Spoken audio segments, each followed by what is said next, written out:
Voilà, bonjour à toutes et à tous. Alors aujourd'hui, on vous propose une session qui va durer 2 petites heures maximum, hein, pour ne pas étirer dans le temps une séquence à distance. On a la présence aujourd'hui, outre Marion, ma collègue, et moi-même, où il y a Alassane Sidi qui nous fait le plaisir de se joindre à nous pour parler de l'évaluation des dispositifs de formation. Je vais partager mon écran pour vous présenter notre euh, plan de la journée. Alors, je ne vois plus mon partage d'écran. Ah oui, il est tellement bien indiqué que je ne le vois plus. Euh, donc sur l'écran, l'écran 1. Alors, par contre, ici,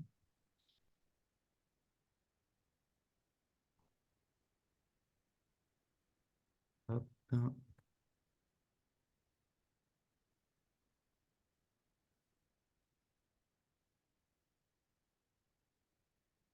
Voilà. Est-ce que c'est bon pour tout le monde? Oui, c'est visible.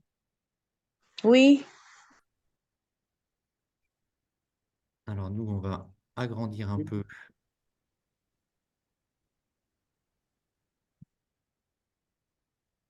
pour vous voir tous.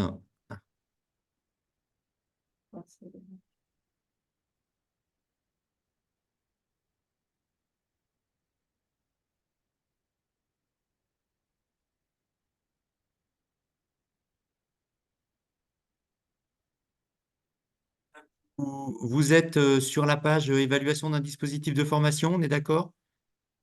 Parce que j'avais plus le visuel. Oui. D'accord. oui, Ce qu'on vous propose, c'est de revenir sur un court temps, dans un premier temps, sur des éléments théoriques qui concernent le dispositif de formation. Et ensuite, Alassane parlera d'un cas concret au Togo. Ça nous paraissait intéressant de faire intervenir Alassane puisque le temps de présentiel s'est déroulé au Togo d'une part. Et Alassane, l'année passée, faisait partie de la première promotion MIFAR et puis s'est frotté un petit peu à cette question de l'évaluation du dispositif de formation, notamment dans le cadre du mémoire qu'il a soutenu brillamment cette année. Et puis, ça nous paraissait intéressant de voir avec lui comment il s'était emparé de cette question de l'évaluation du dispositif de formation. Donc, je le laisserai présenter tout à l'heure l'établissement qu'il a choisi de vous présenter.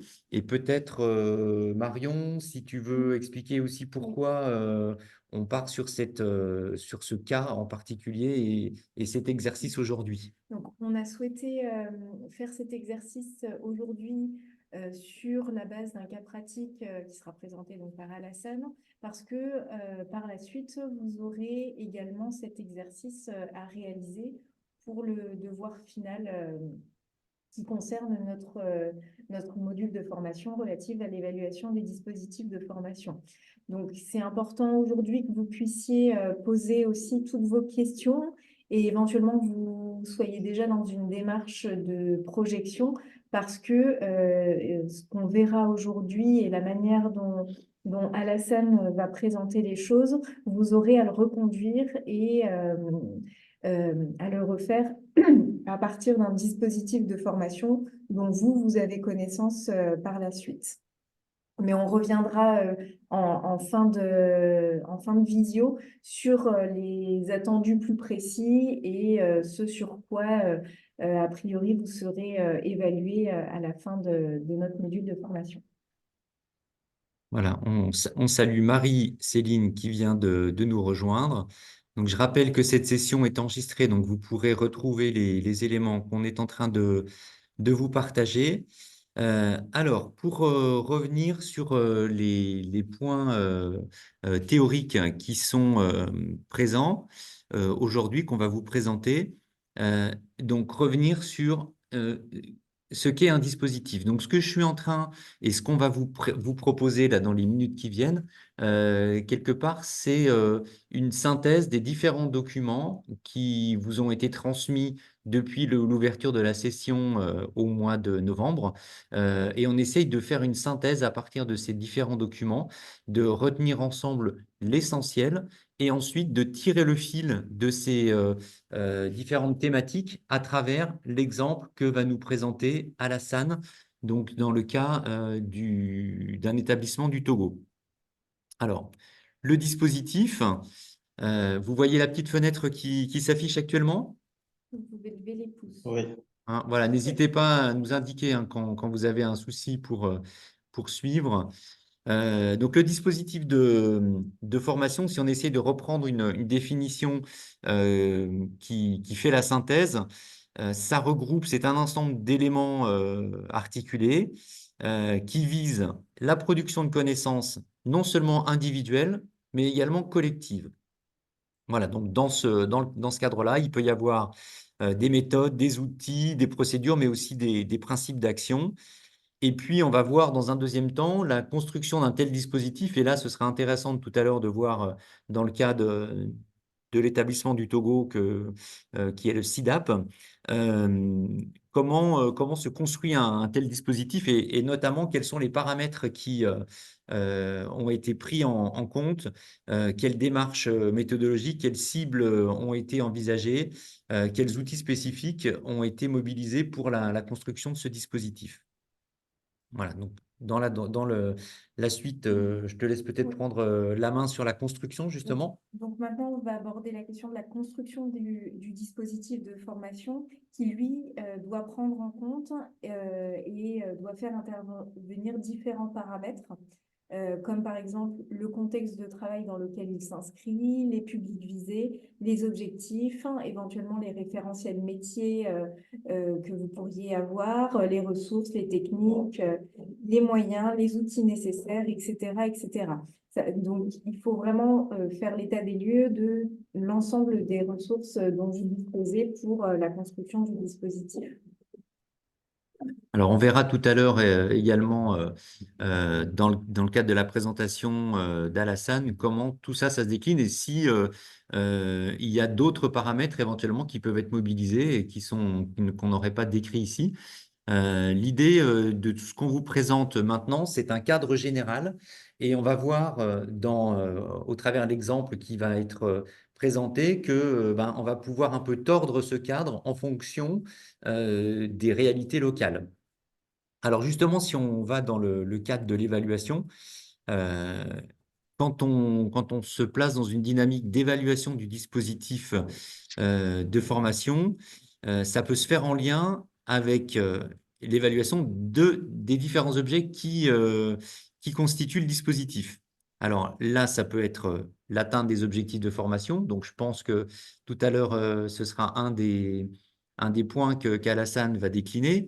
Ça peut être une action de formation simplement, ça peut être les effets de la formation, et puis toute la dynamique des acteurs. Hein, on a utilisé ce terme depuis le début de l'ouverture de la session. C'est important de cartographier, de faire une mobilisation des différents acteurs qui constituent le dispositif, ainsi que tout ce qui concerne les données techniques et financières. On en aura peut-être un aperçu tout à l'heure. Du côté des outils. Alassane, tu voulais compléter quelque chose par rapport à ça ou parce que j'ai vu que Non, non, c'est bon. D'accord, merci. Merci. Par rapport aux outils d'évaluation, donc ils peuvent être divers et variés et à choisir en fonction des objectifs et du sens que vous souhaitez donner à votre évaluation. Donc ça peut être des grilles d'observation, des grilles d'entretien, des grilles d'analyse. Ça peut être des guides d'élaboration de la situation de référence, des guides d'établissement du bilan de compétences. Et vous pouvez également utiliser la taxonomie de Bloom. Alors, je peux représenter. Est-ce que. Hop, alors, il faut le temps que ça s'affiche. Donc pour On y arrive. pouvoir construire vos grilles, la taxonomie de Bloom, elle se construit en fonction de ce que vous souhaitez interroger. et toujours en utilisant des verbes d'action.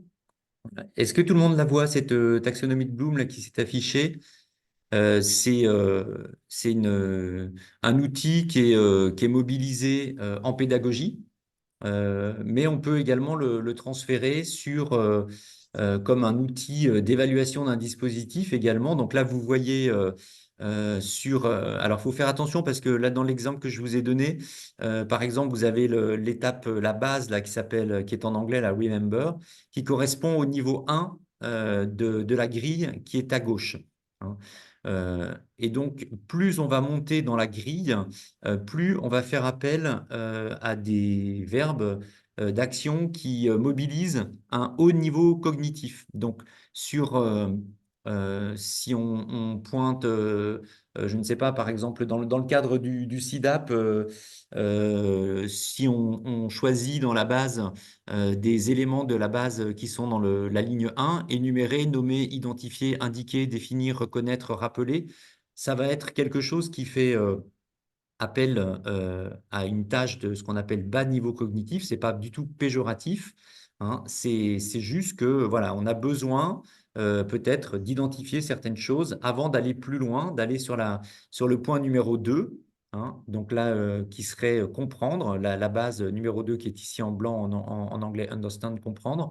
Et là, on va pouvoir interroger d'autres types de questions au travers des verbes expliquer, dire, interpréter, etc. Donc, et là, plus on va monter dans la pyramide de la taxonomie de Bloom, plus on va interroger, on va mobiliser des tâches qui nécessitent un haut niveau cognitif au niveau du travail et de l'enquête qu'on va mener. Voilà, mais là, on vous laissera cette trace de la taxonomie de Bloom sur l'espace, euh, sur Sur la la plateforme. plateforme de formation. J'ai perdu mes mots. Alassane, peut-être que tu pourrais nous montrer une grille que tu as utilisée. Parce que là, on a parlé de la taxonomie de Bloom, mais il y a également, on a évoqué la grille d'entretien. Je vais peut-être arrêter mon partage d'écran. Je ne sais pas si Alassane, tu en avais une sous la main. Je crois qu'on avait.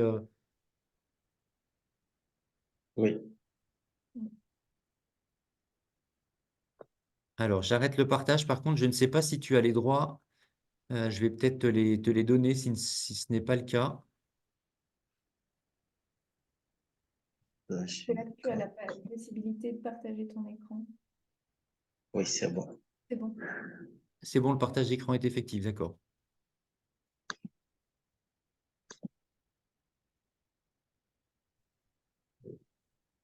Je suis quand même bien dans mes cours. Voilà.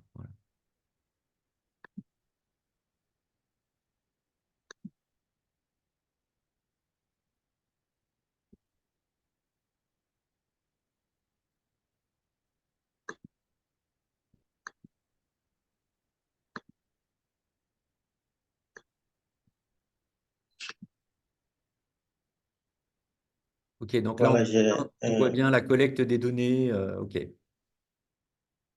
voilà un exemple de grille pour les entretiens. Ici, ça s'agit de la fiche de collecte des données au niveau des centres de formation agricole et rurale, donc pour l'analyse des dispositifs d'insertion des formés des CFA. Donc, il était question, voilà, c'est un questionnaire ou un outil qui a été conçu via Cobotools Box, où il fallait renseigner le nom du CFA, la localité d'implantation, les types de formation, si c'est une formation initiale, modulaire ou à la carte ou une autre forme de formation, il fallait juste cocher. Quand c'est autre, il faut préciser si c'est une autre formation. Est-ce que votre programme est structuré en alternance avec des placements des apprenants, oui ou non? Si oui, donnez les conditions, les séquences d'alternance par année, la durée de chaque alternance, les critères de choix des entreprises. Sinon, pourquoi? Voilà. Que pensez-vous de l'application de la formation par alternance? Est-ce qu'ils pensent que c'est facile ou difficile? Ils cochent. Si l'application est difficile, quelles sont donc les difficultés et les contraintes rencontrées lors de sa mise en œuvre? Voilà. On a demandé de proposer et que proposez-vous pour faciliter la mise en œuvre donc, de la formation par alternance? On a appelé ça sous forme de questions à choix multiples. Donc, soit réforme des programmes de formation des CFA ou l'installation des unités à l'échelle des entreprises dans les CFA, ou l'appui pédagogique aux entreprises conventionnées par alternance, ou la contribution des parents au financement des frais d'organisation des stages, ou s'il faut augmenter les frais de formation, la contribution des entreprises autres, ou s'il y a autre motif, il le précise.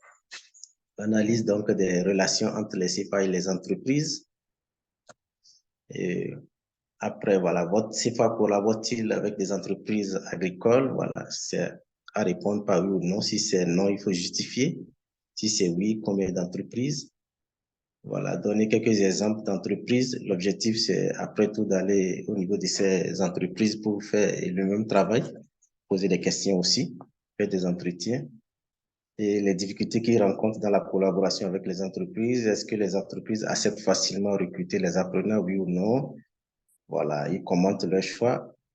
Et selon vous, quelles sont les causes des difficultés d'insertion des jeunes diplômés dans les CFA? Voilà, on a fait vu qu'on est voilà, du secteur, on a fait une panoplie de propositions pour que, voilà, et comment on appelle, les cibles puissent se renseigner pour que les questions ne partent pas dans tous les sens. Nous avons fait des propositions pour pouvoir, après tout, calculer tout ce qui est fréquence, et cas type et consort. Donc, si autres, ils vont proposer, est-ce qu'ils disposent de services d'orientation des jeunes? Oui ou non? Si oui, ils vont faire une brève description. Voilà, est-ce que le centre dispose d'un dispositif d'insertion pour les sortants? Oui, si oui, ils doivent le décrire, sinon, ils nous expliquent un peu pourquoi. Est-ce que vous faites des suivis post-formation? Voilà, quel type de suivi? Est-ce que c'est suivi administratif, technique, financier ou une autre forme de suivi? Ils vont le préciser. Après, ici, c'est l'effectif des sortants les 5 dernières années. Voilà, jusqu'en 2018. Après, les principales opportunités du dispositif d'insertion, voilà, les limites du dispositif, les difficultés, les menaces qu'il rencontre. Et nous avons demandé, voilà, de faire 3 propositions de solutions. Donc, 3 solutions pour limiter les difficultés de votre dispositif d'insertion. Après, on a demandé, est-ce que vous avez développé une stratégie? Et vu que, voilà, le dispositif devait être évalué à partir de l'accès à un certain nombre de leviers moteurs. Donc, on a orienté le questionnaire pour voir est-ce que le dispositif, le CFA a développé une stratégie d'accès au foncier, d'accès au marché, d'accès au financement, d'accès et voilà, à la formation continue. Donc, tous ces leviers-là sont passés en revue pour voir, avez-vous développé une stratégie d'accès à la formation continue? Avez-vous développé une stratégie d'insertion pour les sortants? Voilà, si oui, il faut une brève description. Avez-vous développé une stratégie d'accès au conseil? C'est toujours dans les leviers pour apprécier le dispositif. Après, votre centre dispositif d'un fonds pérenne d'installation des sortants, citez 3 principaux défis. Après, la position géographique du CIFA. Voilà, de façon survolée, les quelques grandes lignes du guide d'entretien. Et après, voilà, il passe à la soumission. Nous avons trouvé ça beaucoup plus pratique. Mais après, ce qui manque, il faut aller sur le terrain pour compléter en présentiel. Et plus tard, quand il y a des choses qui manquent, compléter avec les appels téléphoniques. Merci Voilà, de façon Alassane. En tout cas, c'est une bonne illustration, notamment de la façon de s'emparer de la taxonomie de Bloom aussi dans une démarche d'évaluation. Là, on voit qu'essentiellement, les questions qui sont posées dans le cadre de cette grille d'entretien, alors tu pourras peut-être en parler après, puisqu'elle a été complétée aussi par des échanges dans les établissements après cette proposition initiale. Là, on est essentiellement sur du niveau 1 si on regarde la taxonomie de Bloom, puisqu'il s'agit de nommer, d'énumérer, d'identifier, et ça nous sert pour construire ensuite, aller sur une analyse plus fine jusqu'à donc le niveau 6 qui est le niveau de l'évaluation. Voilà, donc ça c'était une petite parenthèse, mais ça illustre bien la démarche de la taxonomie de Bloom à travers ce premier travail d'enquête. Voilà. Est-ce que là, ça fait à peu près une vingtaine de minutes qu'on est en train de parler de ces concepts et de ces grandes familles de thématiques autour de l'évaluation du dispositif de formation? Est-ce qu'il y a des questions qui vous viennent à ce stade?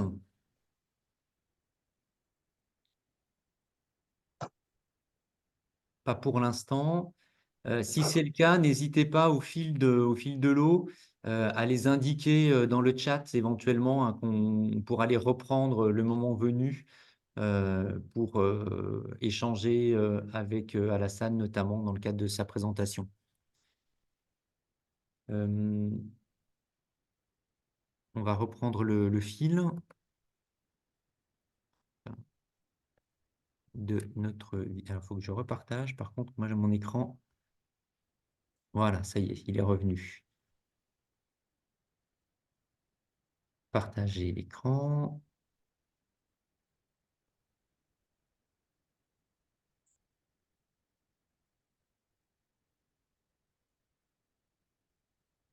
Voilà. Alors, on était donc sur les outils d'évaluation. On a fait ce détour par la grille d'entretien et puis par la taxonomie de Bloom. Est-ce que tu avais terminé sur ouais, sur les outils? Je te laisse présenter au niveau de la démarche. Et enfin, la démarche d'évaluation qui va être entreprise, elle doit mettre en cohérence votre posture d'évaluateur, les objectifs de l'évaluation que vous souhaitez mener et les moyens de la démarche dont vous disposez. Les objectifs qui sont poursuivis par l'évaluation peuvent inclure la fourniture de références et de critères pour l'action, le guidage de l'action pédagogique, pardon, le contrôle des acquisitions des personnes et le choix des méthodes, des techniques et des moyens. Donc, il faut vraiment pouvoir mettre en adéquation euh, votre posture et ce sur quoi vous pouvez intervenir et ce que vous pouvez aller regarder en fonction des moyens.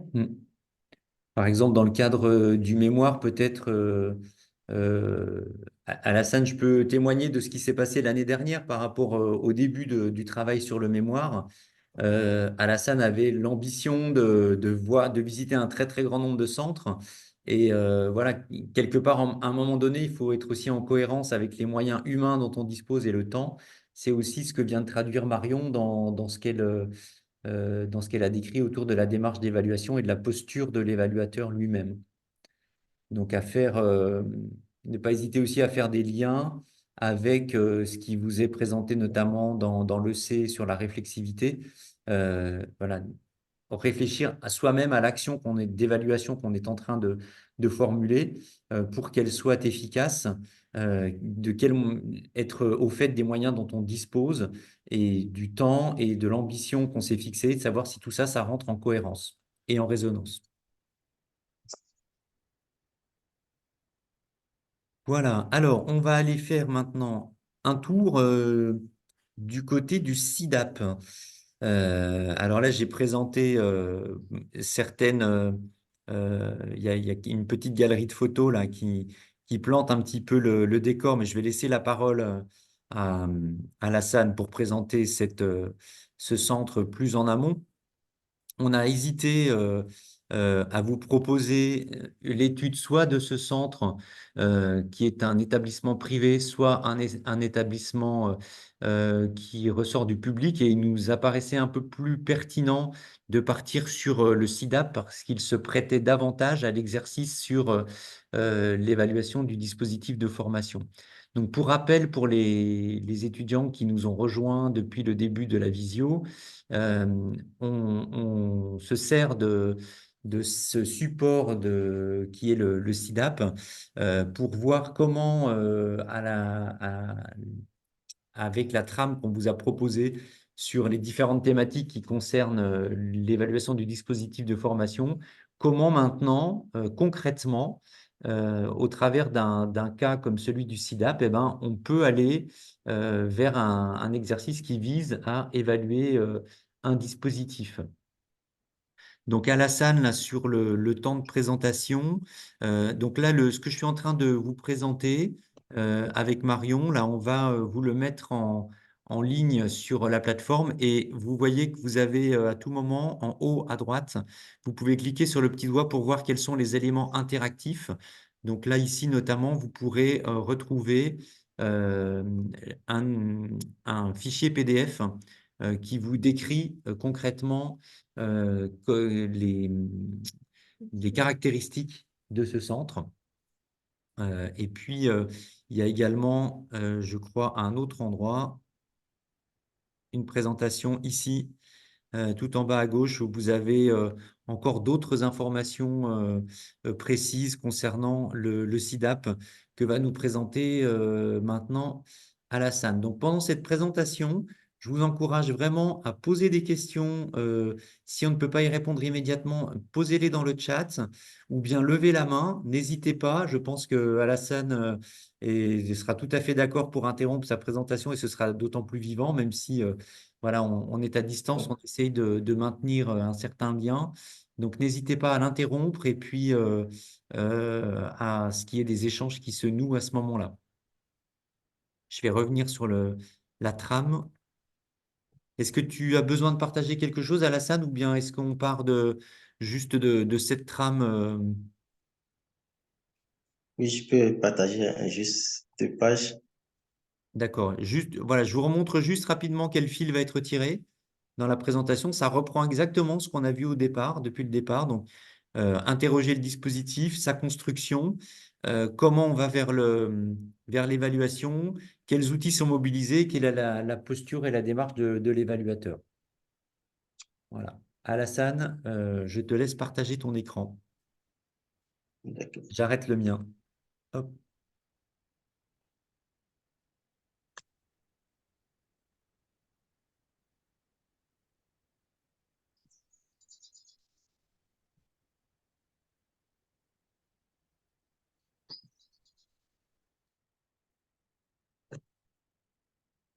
D'accord, merci, mesdames, messieurs les professeurs. Bonsoir à ces amis du MIFA et professionnels de CFA. Et donc, je vais vous présenter de façon résumée euh, le centre SIDAP, qui en fait est créé en octobre 1984 par un couple togolais, le couple Bawina, où l'homme est un docteur en commerce international du droit et la femme a son DEA en anglais. Donc, tout est parti comme une initiative familiale et très vite, le centre est passé à l'étape d'ONG en 2007. Et là, il dispose actuellement d'un territoire pédagogique en 2 sites, notamment celui de Baga qui fait 18 hectares et celui de Natoum qui fait 9 hectares sur lesquels donc ils font tout ce qui est formation théorique et pratique. Et donc en 2003, donc dans les perspectives d'améliorer donc le dispositif de formation, il a été créé l'Institut de formation agricole, d'économie familiale et d'administration qu'ils appellent IFA-IFA, en plus donc des cours modulaires que le centre donne. Il faut noter que le dispositif de formation du SIDAP est structuré en un ensemble de cours théoriques et pratiques articulés par des stages professionnels en situation réelle, le tout sanctionné par des évaluations aussi bien formatives que sommatives, dans le but donc de faire acquérir aux apprenants des compétences dans le domaine agropastoral, dans l'agrotransformation et dans la maçonnerie. Du point de vue de construction du dispositif de formation au niveau du SIDAP, il faut noter que le dispositif donc, est créé dans un contexte de pauvreté accrue des populations en majorité non alphabétisées, qui pratiquent une agriculture avec des outils très rudimentaires et des pratiques peu respectueuses de l'environnement sur des sols très pauvres et donc impropres à l'agriculture. Et au niveau du SIDAP, les formations s'adressent essentiellement aux ruraux pour les formations continues et de courte durée, donc modulaires, et aux jeunes scolarisés de BEPC et plus pour donc la formation initiale, c'est-à-dire la formation diplômante qui dure 3 ans. Les objectifs sont structurés en axes stratégiques. Donc, le premier axe stratégique dit qu'il cherche à améliorer les dispositifs et les offres de formation diplômante et modulaire au niveau du SIDAP. Et à travers cet axe, ils ont décliné 2 objectifs. Premièrement, offrir des formations diplômantes de qualité. Et secondo, assurer des formations modulaires adaptées au marché. Le second axe de développement stipule qu'il faut accroître les capacités d'accueil du centre SIDAP. Et là également, 2 objectifs sont identifiés. Premièrement, c'est qu'il faut augmenter les infrastructures d'accueil du centre. Et en un second temps, renforcer les capacités du centre du point de vue logistique. Au niveau du troisième axe stratégique, il s'agit donc de renforcer le mécanisme de suivi accompagnement des formés. Et là, l'objectif est vraiment de renforcer le système de suivi à distance des formés ou des sortants. Et enfin, le quatrième axe, il stipule qu'il faut renforcer le mécanisme de durabilité et d'autonomisation du centre. Là également, nous avons deux objectifs qui sont poursuivis. Premièrement, mettre en place une politique de mobilisation des ressources du centre. Et en un second temps, donc, mettre en place un plan de maintenance et de gestion durable des infrastructures et des équipements du centre. Concernant les référentiels métiers, puisque c'est officiel, donc toutes les formations qui sont diplômantes, qui sont officielles, donc ça rime aux référentiels métiers qui sont donnés, tel le cas du métier de boulanger que nous allons présenter tout de suite. Et en termes de ressources, voilà, il y a les ressources pédagogiques qui sont donc élaborées sous forme de curricula de formation. Certains sont donc dimensionnés suivant la méthodologie APC-DAPCO, qui est l'approche par compétence. La particularité au niveau du SIDAP, c'est que leur technique est basée sur le learn by doing, qui signifie apprendre en faisant. Et leurs moyens sont articulés autour des moyens humains, des moyens matériels et des moyens financiers avec donc l'accompagnement des partenaires techniques et financiers.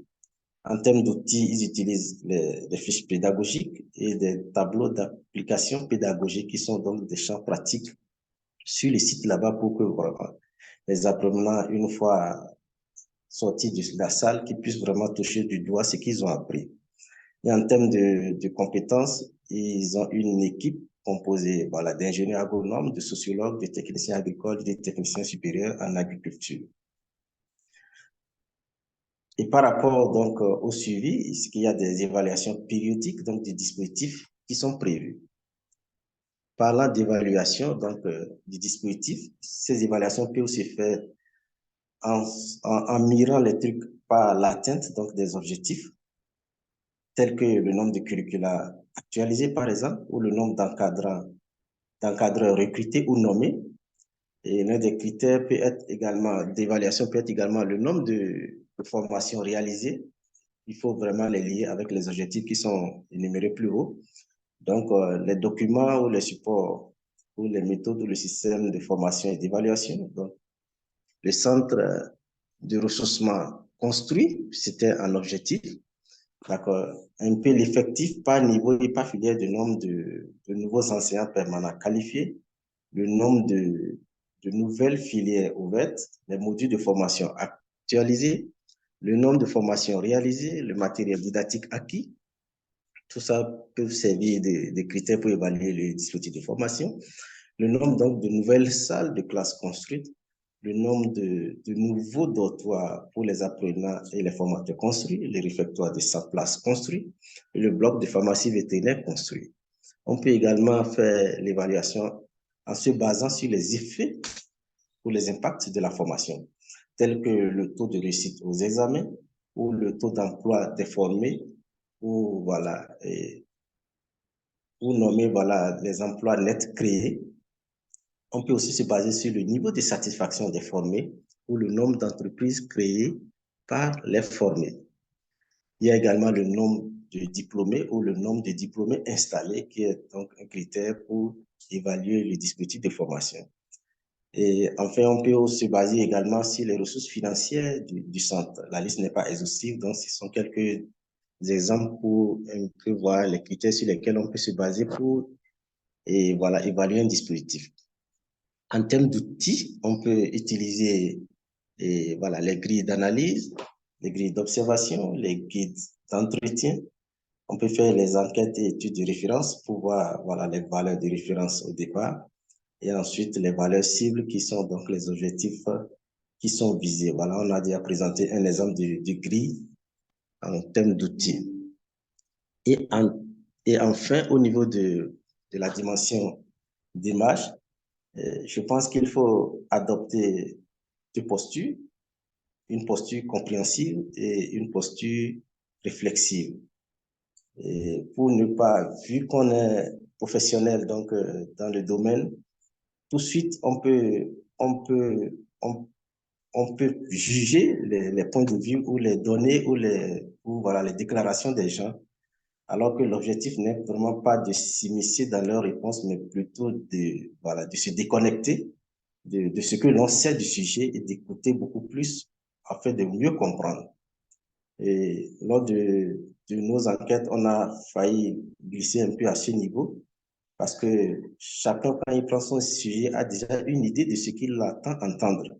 Et dès lors que vous n'entendez pas ça, vous avez des fois, vous êtes tenté d'influencer, voilà, ou bien d'amener vraiment et celui avec qui vous êtes en train de conduire l'entretien a dit ce que vous voulez. Et là, c'est là qu'il ne faut pas commettre l'erreur. Il faut vraiment avoir cette posture compréhensive. On est juste là pour écouter, pour comprendre et pour utiliser peut-être notre posture de professionnel pour mieux poser des questions plus pertinentes sans vraiment prendre parti. Voilà un peu de façon résumée ce que je voudrais présenter. Merci, monsieur le professeur. Merci Alassane pour cette présentation. Donc pour mémoire, j'ai écrit dans le chat au fur et à mesure des repères. Donc là, on est bien reparti sur les différentes étapes que nous avons évoquées depuis tout à l'heure. Et je vois que Josepha lève la main. On vous laisse la parole, Josepha. Une réaction peut-être? Josepha, vous nous entendez? Merci, professeur, de me passer la parole. On vous écoute. Bon, oui, moi, j'ai plusieurs questions. La première question, vous avez fait une remarque lorsqu'il a présenté sa grille d'analyse, mais je n'ai pas compris quelle était la relation, ou plutôt, quel est le niveau de taxonomie de Bloom approprié qu'on devrait utiliser dans le cadre de la conception d'une grille d'analyse de l'évaluation d'un dispositif. Alors, tout dépend. Ça, c'est... Là, au niveau de la taxonomie de Bloom, au départ, quand vous êtes dans une démarche qui était celle qui a été présentée tout à l'heure par Alassane dans la grille d'entretien, où il s'agissait de collecter des données. Donc là, il faisait davantage appel à des tâches de niveau 1, ou en tout cas au niveau 1 de la pyramide de la taxonomie de Bloom. Et au fur et à mesure où on va aller on va aller affiner son évaluation et les questionnements qu'on a à faire, on va grimper, je dirais, on va grimper dans les étages de la pyramide. Voilà, mais il n'y a pas de bon ou de mauvais niveau au niveau de la taxonomie de Bloom. C'est juste prendre conscience que on a certains moments où on a besoin d'avoir des informations de type quantitatif. Donc là, on est sur énumérer, décrire, etc.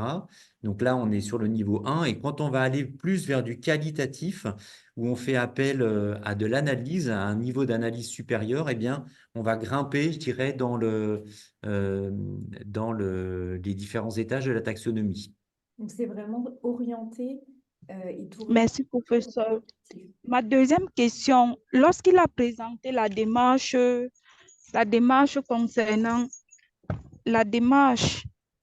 concernant l'évaluation d'un dispositif, il y a un certain nombre d'éléments qui ont été cités. Ce que j'ai pu retenir, il y a la fourniture de références, il y a les critères pour l'action, il y a le guidage de l'action pédagogique. Ma question était de savoir, est-ce que lors de la démarche de l'évaluation d'un dispositif, tous ces éléments-là doivent apparaître ou on aura le choix, Alors, on choisira certains éléments. alors je pense que c'est intéressant de les recenser.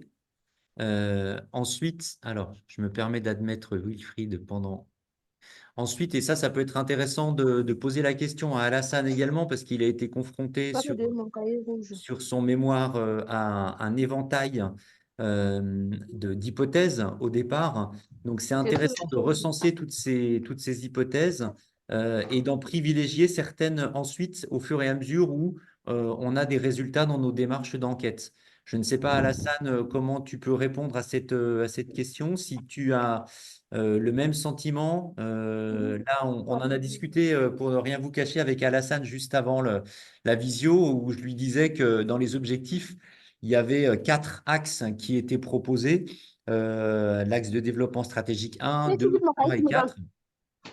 Et, euh, et je pense que c'est intéressant de les recenser, mais ensuite de privilégier ceux qui semblent les plus indiqués au fur et à mesure qu'on collecte des résultats. Alassane, je te laisse la parole peut-être par rapport à ce Ok, oui, point-là. merci, monsieur le professeur. Oui, je pense que c'est exactement cela. Et les critères vont dépendre des objectifs de l'étude. Et puisque derrière les objectifs, il va y avoir des résultats qu'on attend. Et donc, je pense que ça va être beaucoup plus ce que l'on veut étudier dans les dispositifs de formation. Et si par exemple, ce n'est pas le dispositif de façon globale, je ne pense pas que tous les critères puissent être mobilisés. Mais si vous prenez, par exemple, je suppose que vous voulez étudier, voilà, est-ce que le dispositif en lui-même, il y a adéquation entre ce dispositif et vraiment ce que les jeunes souhaitent. Voyez, on rétrécit déjà un peu le champ d'études, bien que ça soit sur les dispositifs de formation. Donc, pour moi, ça va vraiment dépendre des objectifs que l'on se fixe, des objectifs de ce diagnostic-là ou de cette étude. Si c'est pour voir les effets, voilà, les critères vont pas, la démarche ne sera pas la même chose que si on veut juste voir les réalisations ou si on veut juste faire des études d'impact. Donc, tout va vraiment être lié, comme le texte initial le disait, soit aux objectifs ou bien aux impacts du dispositif. C'est peut-être, Merci. merci Alassane, c'est peut-être le moment également de refaire un point sur critères et indicateurs. Est-ce que c'est clair pour tout le monde ce temps-là, cet aspect-là? Marion, est-ce que tu veux l'évoquer en quelques mots? Parce que Alassane a évoqué plusieurs fois le mot critères. Et je pense que c'est important de bien faire la distinction entre ces critères et ces indicateurs. Dans votre démarche d'évaluation, il est important de définir en amont ces fameux critères et indicateurs. Donc, les critères, normalement, c'est ceux c'est ce que vous souhaitez aller regarder, évaluer. Et les indicateurs, ce sont la traduction des critères en éléments observables, mesurables. Est-ce que c'est résumé ça vous Est-ce permet que d'y ça va voir pour plus tout le monde, clair? ça? Les indicateurs comme éléments observables et mesurables dans la famille critères, hein. Est-ce que c'est OK pour tous? On pourra regarder peut-être tout à l'heure dans notre grille d'évaluation, justement, je crois qu'on a les critères et les D'accord. indicateurs. Donc, Oui. Il peut y avoir plusieurs indicateurs pour un même critère. Et en général, les indicateurs, ce n'est pas une liste exhaustive. Voilà, il peut y en avoir différents et il ne faut pas forcément tous les prendre en compte, mais plutôt les sélectionner. merci Marion. Est-ce qu'il y a d'autres questions la suite à l'intervention de Josépha concernant les propos d'Alassane sur le SIDAP? Alors, on a Arsène, on vous écoute. Oui, merci, monsieur, mesdames, professeurs. Merci aussi à Alassane Sidi pour ces témoignages très intéressants. Ma préoccupation, c'est que je crois que Sidi a parlé de stratégies, donc, mécanisme de durabilité, autonomisation du centre.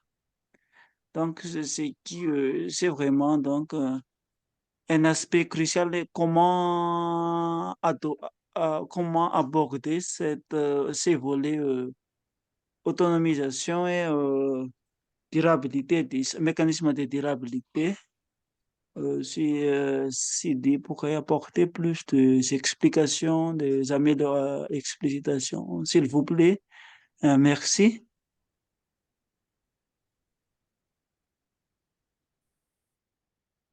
Ok, merci. Euh, Au niveau du centre SIDAP, comme d'ailleurs dans plusieurs centres ici au Togo, euh, les questions de durabilité ou d'autonomisation sont un peu transversales puisque la survie même du centre en dépend. Donc, quelle est la stratégie qui est développée? C'est beaucoup plus d'aller vers des activités économiques, des prestations de services, voilà, répondre à des appels à projets, bref, toute autre activité qui n'est pas forcément de la formation, mais qui puisse un peu rapporter des ressources, voilà, au centre de formation, puisque dans beaucoup de CFA, ce problème de fréquentation se pose. Des fois, c'est des problèmes liés au pouvoir même des parents à payer, donc tout ce qui est charge liée donc au coût de la formation. Et donc, dans un contexte où les gens n'arrivent pas à payer donc les frais de formation, il faut bien trouver un autre mécanisme pour que la mission est lieu, celle de former des jeunes, même s'ils n'ont pas la capacité toujours de se faire former. Donc, d'où cette stratégie-là d'autonomisation, de durabilité qui consiste voilà, à développer ces activités parallèles économiques qui permettent vraiment au CFA de vivre et de ne pas seulement dépendre des frais de scolarité ou des contributions voilà, que un peu les jeunes viennent payer. C'est pour ça, et pour la petite parenthèse, nous avons constaté que, par exemple, tous les CFA qui sont couverts qui sont sous la couverture, soit des ONG ou des associations, on a constaté que ces CFA-là sont beaucoup plus durables parce qu'ils ont la chance d'avoir des projets qui soutiennent un peu ces CFA. Quand ce n'est pas comme ça, il faut forcément que l'État soit derrière avant que ça ne soit viable.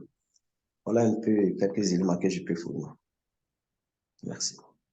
Donc là, c'était dans le cadre de l'axe de développement stratégique. Euh, Oui. donc c'était le 4. Parmi les 4 qui ont été présentés, donc je les rappelle, le 1, c'était améliorer le dispositif et les offres de formation du centre. Le 2, c'était accroître les capacités d'accueil du centre.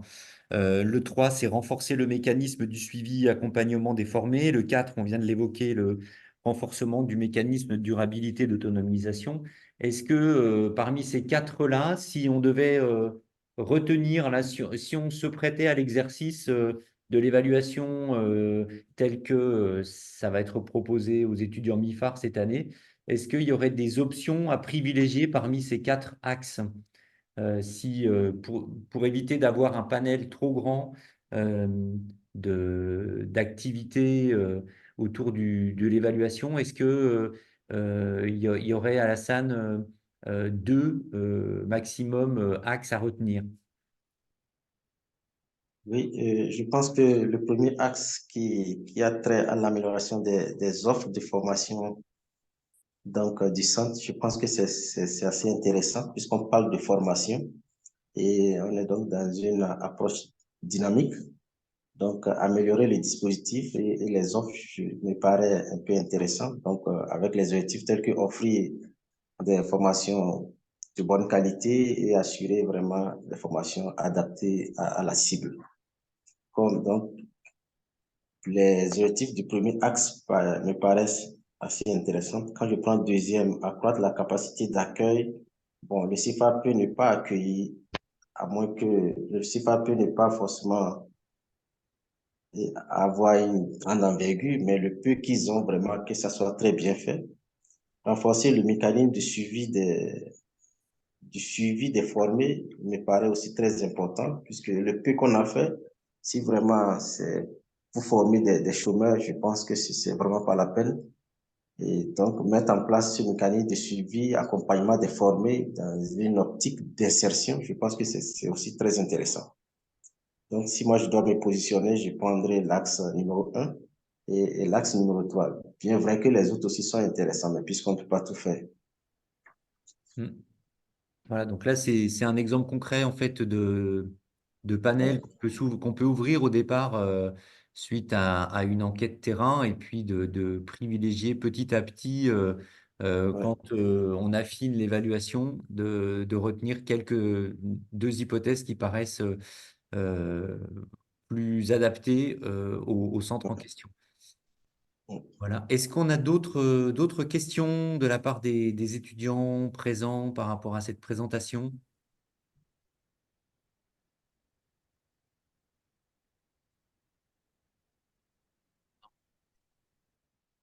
Ah, si Josépha revient pour une deuxième question. On vous écoute, Josépha. Merci, professeur. J'aimerais savoir si les informations données euh, sur la construction du dispositif, partie 2, est-ce que ces informations-là sont fournies par le fondateur ou par le staff administratif? Ces informations, en fait, ma question est de savoir, est-ce que ces informations sont déjà disponibles lorsque nous allons faire les enquêtes ou les entretiens? Alors là, dans le cas présent, je ne sais pas ce qu'il en était. Est-ce que c'est des informations qui ont été recueillies via l'enquête ou bien est-ce qu'elles étaient déjà disponibles au travers de documents plus institutionnels, je dirais, à la SAN, dans tout ce qui concerne notamment le contexte de travail et les publics visés l'étape de construction? D'accord. Pour le cas du SIDA, j'ai eu à visiter avec l'appui de Madame Dassou leur projet d'établissement. Donc, si le centre a déjà un projet d'établissement, c'est déjà un grand pas parce qu'il va avoir beaucoup d'informations concernant donc, le dimensionnement du dispositif. Mais si le dispositif, mais si le CIFA n'en a pas, là, il va falloir vraiment aller les chercher. Ici, par exemple, pour le cas du Togo, c'est parce qu'il y a un projet, Safari, qui a soutenu le CIFA et c'est vraiment ce projet qui a accompagné donc l'élaboration de ces projets d'établissement qui sont déjà une base de données existante. Si c'est avant le projet Safari, ces données-là, il fallait partir questionner, pas une personne, plusieurs personnes et vraiment construire quelque chose. Parce qu'il y a des CIFA qui sont juste des initiatives voilà, personnelles, les gens font juste pour aider, mais tout ce qui est paperasse derrière, c'est pas toujours le problème.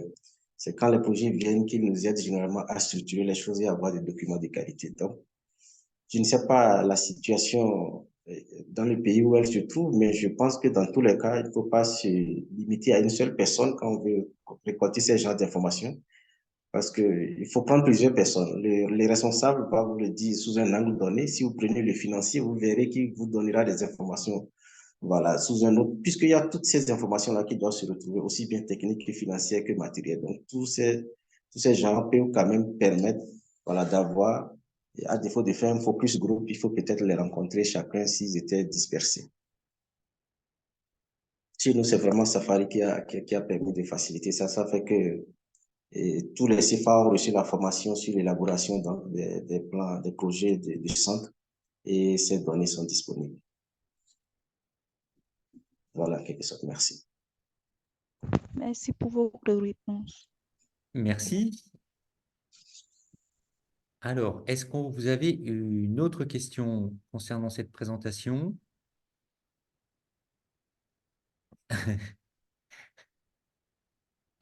Si ce n'est pas le cas, ben nous, on a quelque chose à vous proposer. Euh, alors, merci encore Alassane pour cette présentation, mais je pense que suite à ce on va proposer, il y a une question de Kokou et après on ira vers une autre proposition d'animation dans votre direction. Kokou, on vous écoute.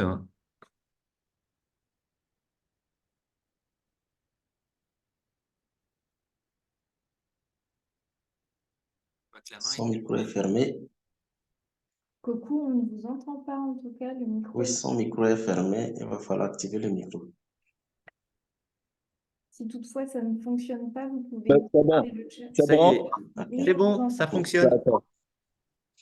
D'accord. Merci beaucoup. Merci pour la présentation. J'ai beaucoup appris dans le développement. J'aimerais poser une question par rapport, il parlait de la formation en emploi, c'est-à-dire que si les jeunes sont formés, il faut les accompagner, il faut les insérer. Est-ce que dans le dispositif au niveau du SIDA, est-ce que ça permet directement à ce que l'apprenant puisse s'intégrer directement à l'emploi ou bien il doit passer forcément par des stages en milieu professionnel ou bien comment ça se fait réellement à leur niveau? Merci. Ok, merci. Au niveau du SIDAP, c'est d'avoir un centre vraiment pratique. Ils sont pratico-pratiques.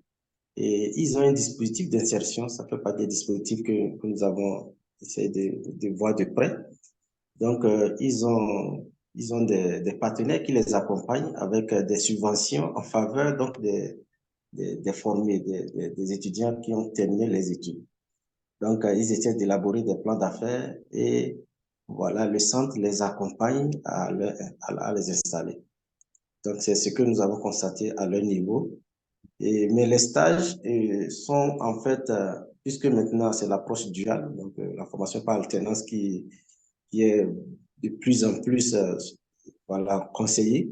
Donc, ça fait que avant que l'apprenant ne finisse son cursus plutôt, et il est important donc qu'il aille dans le milieu professionnel, non seulement pour avoir la chance de côtoyer son futur ou son potentiel employeur, on ne sait jamais, mais de vivre vraiment la réalité des faits en milieu réel. Donc, qu'est-ce qu'eux ils font? Ils ont deux façons de faire les stages. Il y a les stages internes et les stages externes. Donc, à travers les ateliers pédagogiques, donc, ils ont des unités de production à l'intérieur. Pour l'apprenant, par exemple, qui est en train d'apprendre un cours, par exemple, sur le levage des conduites, il a déjà la chance d'exercer, voilà, l'activité. Mais bien après, voilà, il peut encore aller dans une entreprise où il y a beaucoup plus une autre dimension entrepreneuriale, où il va voir de près, voilà, la gestion des ressources humaines, etc. Tout ça là qui suit.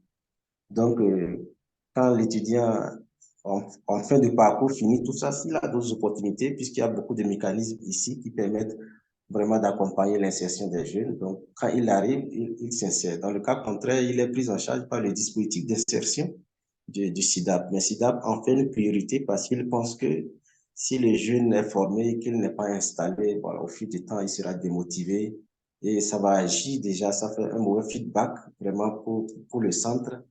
Et c'est pour ça, il pense que vraiment c'est un des critères pour évaluer et pour améliorer le CFA, ce que le jeune devient.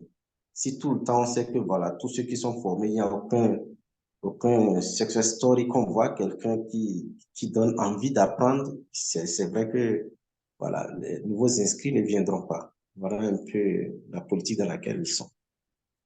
Merci Alassane. Merci. Et puis une question de Samir.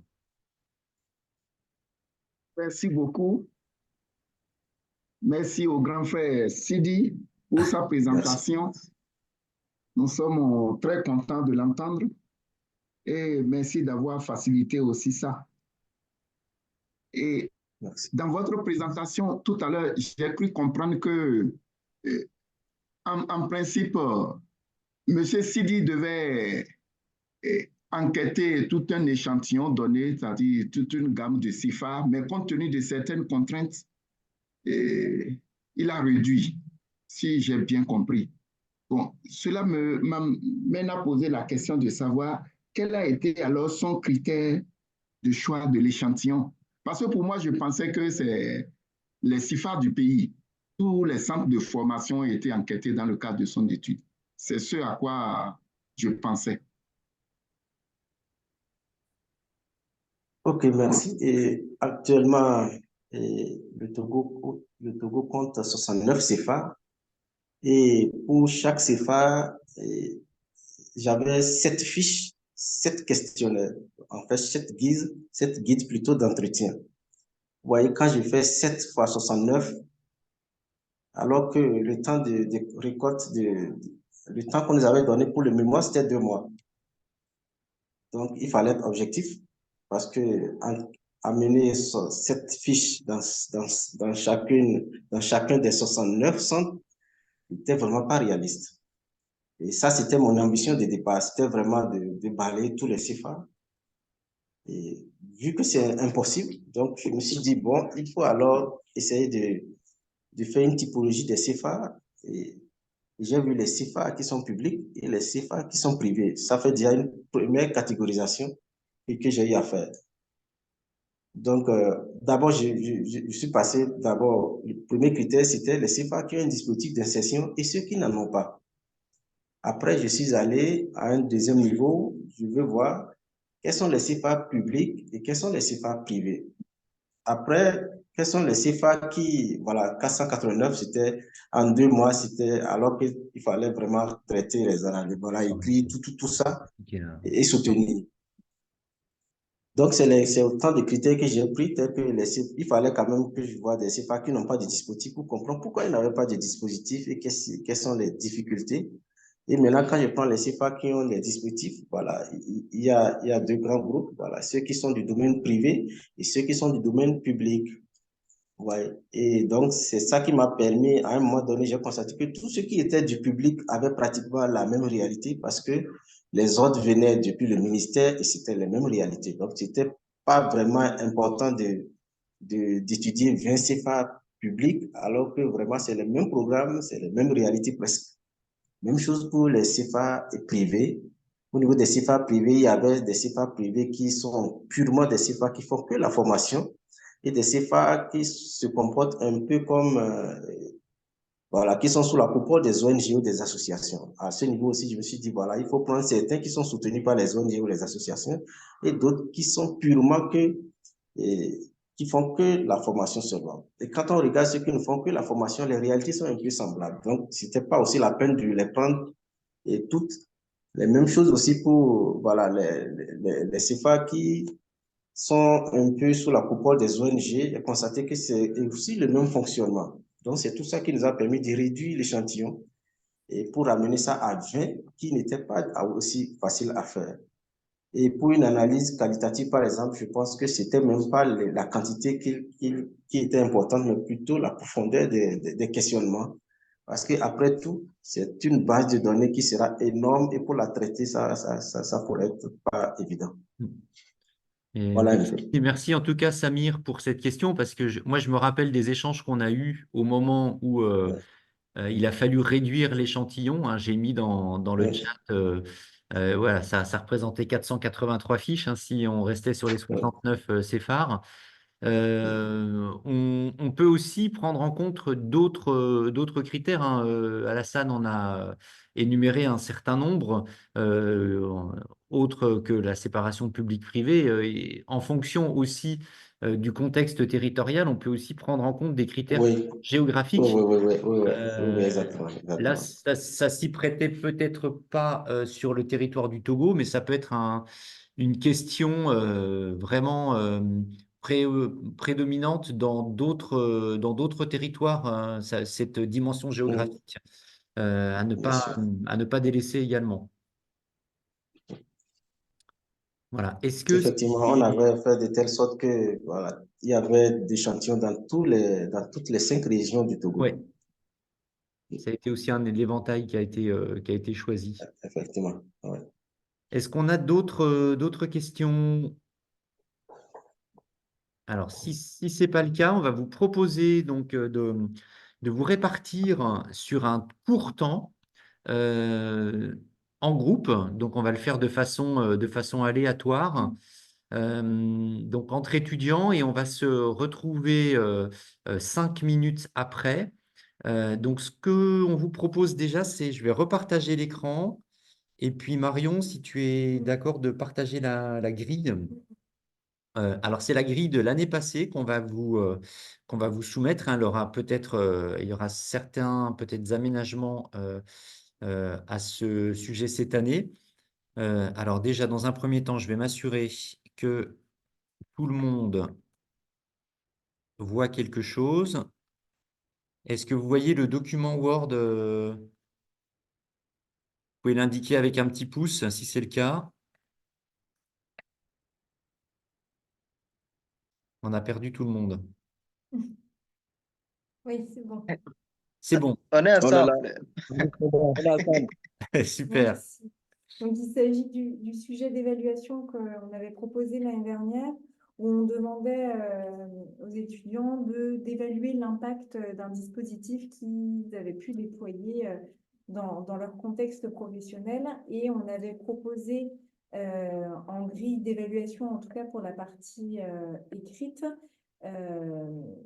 comme d'ailleurs vous avez proposé pour le premier devoir, une grille qui se compose de 4 critères. Un premier critère qui était relatif à la pertinence du choix du dispositif de formation sur lequel vous allez vous appuyer. Et donc là, pour pouvoir juger que ce critère est bien rempli, on pouvait aller voir les exemples que vous avez utilisés pour étayer les conclusions, la clarté et l'exhaustivité de la description du dispositif de formation qui a été analysé.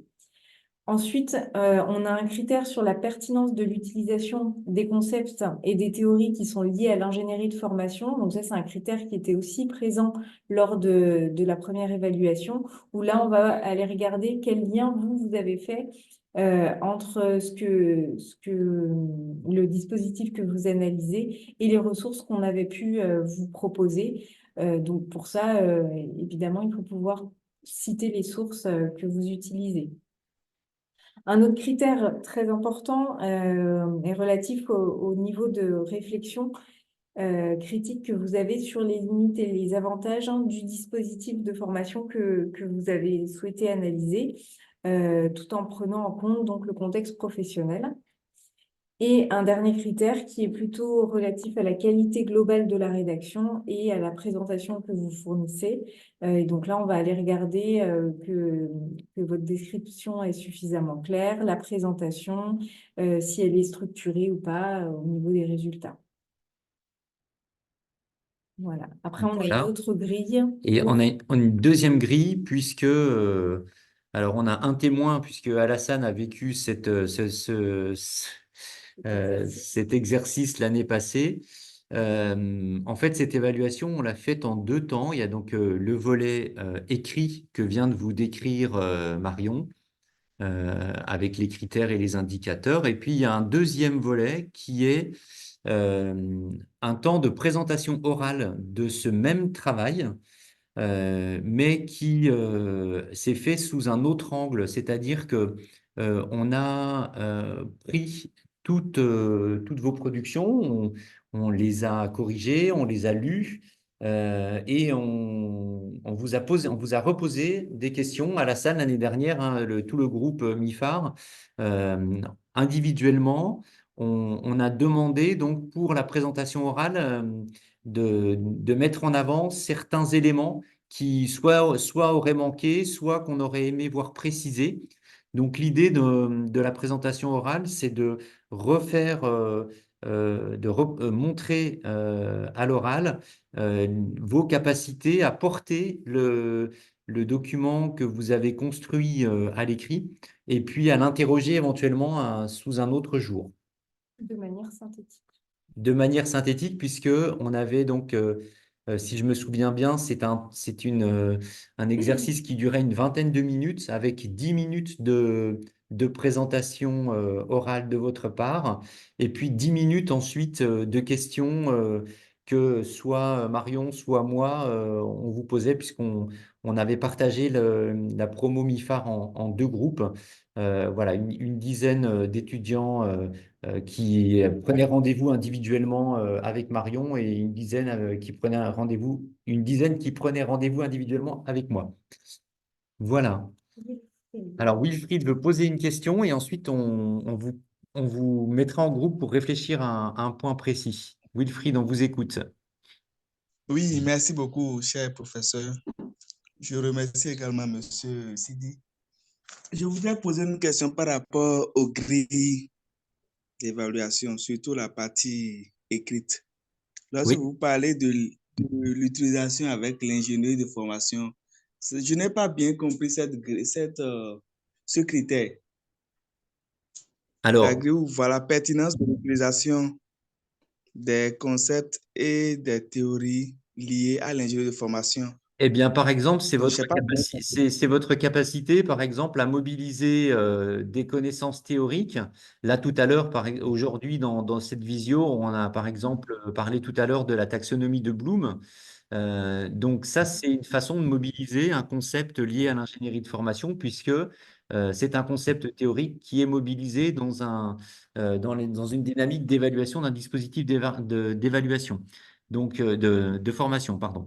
Ça peut être d'autres éléments théoriques qui vous ont été proposés depuis le début de cette session MIFAR, que vous réinvestissez en fait dans votre document écrit, sans se limiter à uniquement un côté descriptif et un côté analyse. Votre analyse, elle peut aussi s'appuyer sur des éléments théoriques que vous mobilisez.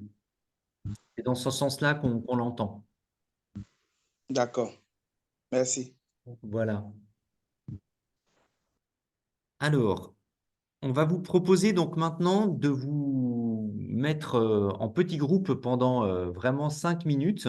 Et donc là, on vous a proposé, Marion vous a fait la lecture de la grille d'évaluation des critères et des indicateurs. Tout à l'heure, Alassane vous a, quant à lui, présenté une démarche d'évaluation d'un dispositif de formation en mettant en lumière certains points.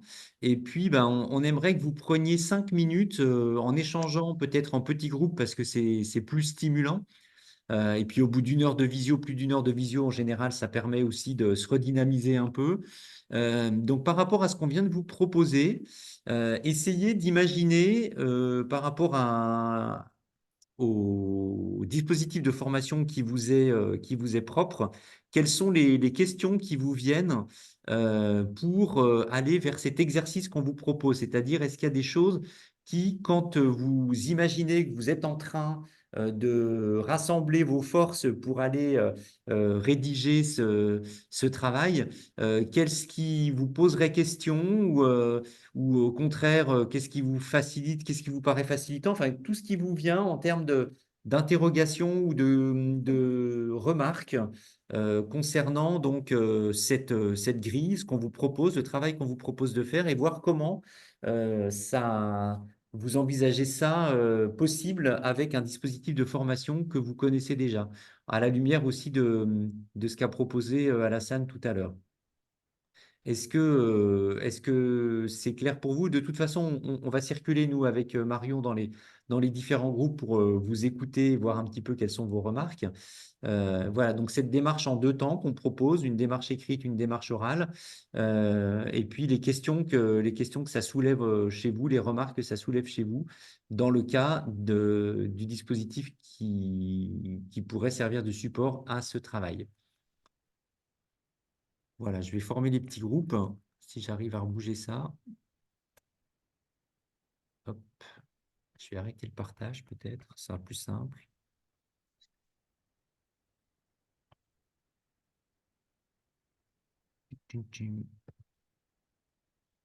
Où sont nos groupes? Oui, c'est ça qui est. Ah, salle de répartition, elles sont là. Alors, on va en faire 4.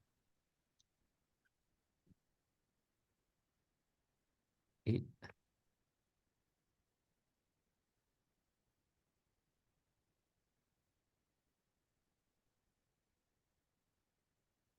voilà. Ouais, mais il est sur. C'est son clone. Oui, c'est le clone. Je me suis connecté avec 2 appareils.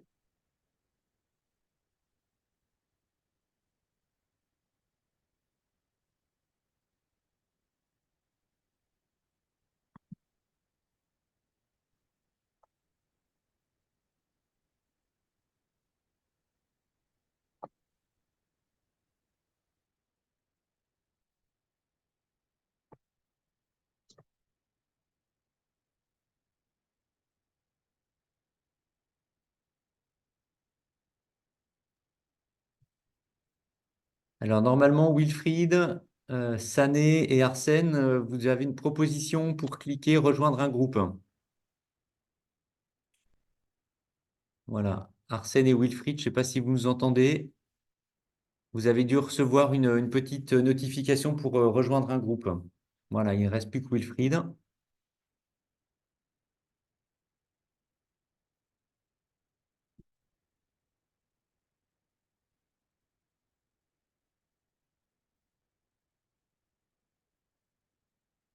Donc, Alassane, normalement, est-ce que vous avez est-ce que, il y a la possibilité d'aller dans une salle? Parce que je t'avais nommé co-hôte normalement. Donc, tu peux aller dans la salle numéro 2, par exemple. Nous, on va dans la numéro 1. Peut-être, si tu vas aller visiter les salles, tu vas dans la numéro 2, la numéro 3, puis nous, on ira dans la numéro 1 et la numéro 4.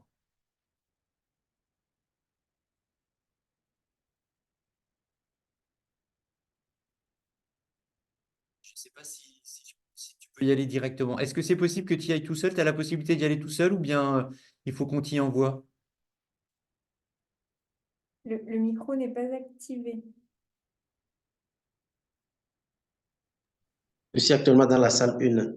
Ah, d'accord. Ah d'accord, ok. Eh ben, ça marche. Et puis, si tu le souhaites, on pourra te déplacer dans la salle 4 ensuite pour que tu échanges aussi avec les membres du groupe. D'accord. Question. D'accord.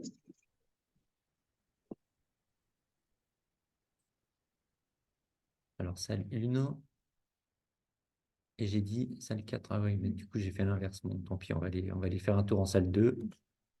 Tiens.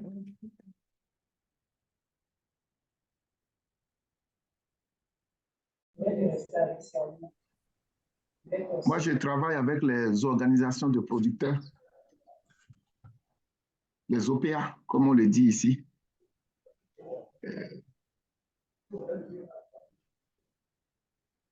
Qu'est-ce qu'on va identifier? Il faut qu'ils nous précisent clairement la consigne, quoi. Alors, Parce qu'ils ont dit 5 minutes. Okay? voilà, c'est un échange en fait. Samir, Eric et Sané, il n'y a pas de restitution qui va vous être demandée là. C'est juste un échange entre vous pour savoir si le cadre qu'on vous propose, sentez qu'il y a des questions qui vous viennent ou bien si vous y voyez plus clair après la présentation d'Alassane. Ok. Je ne connais pas Sané là. Hein. Ah. C'est normal, ça, il est là. Hein. Oui, en fait.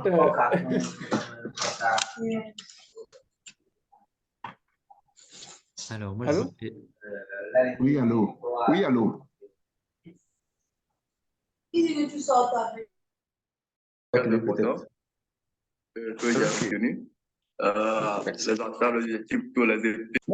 l'enregistrement que vous avez lancé. Alors, Wilfried est resté coincé dans une salle. Hop. Je vais affecter Wilfried à la salle 2. Oui, je voulais intégrer quand j'ai été déconnecté. Voilà. Normalement, c'est bon là.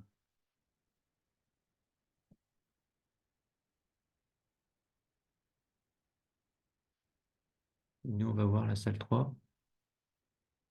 La 4. Je vais voir la 4. Oui, on peut voir. Allez. Et on travaille dessus.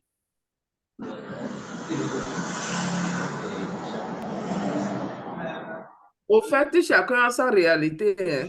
Par exemple, le dispositif dont moi j'ai connaissance dans mon domaine professionnel, ce n'est pas le même cas chez toi au Bénin. Effectivement. Ce n'est pas le même cas au niveau de Samé en Tunisie. Même chose au niveau de Zubenat en RDC. C'est-à-dire, c'est chacun avec son dispositif, mais on devait arriver à analyser notre dispositif et voir s'il y a des impacts, ce qui les limites de ce dispositif et ce qu'on doit améliorer au niveau. C'est-à-dire, on doit arriver à faire une analyse critique de ce dispositif pour pouvoir produire des... Alors, oui. Ouais, c'est juste, hein, Véronique, ce que j'entends, c'est vous n'avez pas les mêmes cadres suivant le territoire dans lequel vous évoluez. Et l'idée, là, c'est de se poser des questions, de voir l'exercice qui a été proposé par Alassane tout à l'heure, si vous y voyez plus clair dans ce qu'on va vous proposer, nous, en termes d'exercice final là, au niveau de l'évaluation. Si vous y voyez plus clair, une fois qu'il a présenté, pour vous projeter dans votre dispositif. Effectivement, nous n'avons pas les mêmes réalités et personne ne peut décrire la réalité de chacun parce que nous vivons les réalités différemment. Ouais. Mais avec la présentation de Sidi, en tout cas, moi, je connais un peu déjà le centre, mais ce n'est pas le dispositif dont j'ai plus connaissance. Donc, je voulais travailler sur un autre dispositif dont j'intervenais comme formatrice. Là, Ouais. je connais mieux ce dispositif. Moi, ce qui me paraît encore intéressant à travers sa formation, je pourrais même arriver à faire en analysant, mais on peut arriver à faire des critiques sur le dispositif dans lequel on travaille et faire des propositions pour améliorer. Donc, moi, je vois déjà que même les limites, le dispositif que moi, je veux analyser, je vois déjà qu'il y a des limites dans les interventions de ce dispositif et qu'il faut faire des efforts pour l'améliorer. Bien sûr, et puis tout en étant vigilante, Véronique, à la posture dont on parlait tout à l'heure, quand on est, Compréhensible. quand on est dans le dispositif, qu'on le vit, qu'on est identifié comme étant un des acteurs du dispositif, ça peut être délicat aussi d'endosser la posture de l'évaluateur. Donc, veiller à cette distance aussi à maintenir pour rester aussi cohérent dans la démarche. Merci beaucoup. Très bien. Alors, on va aller voir une autre salle et puis on se retrouve dans quelques instants.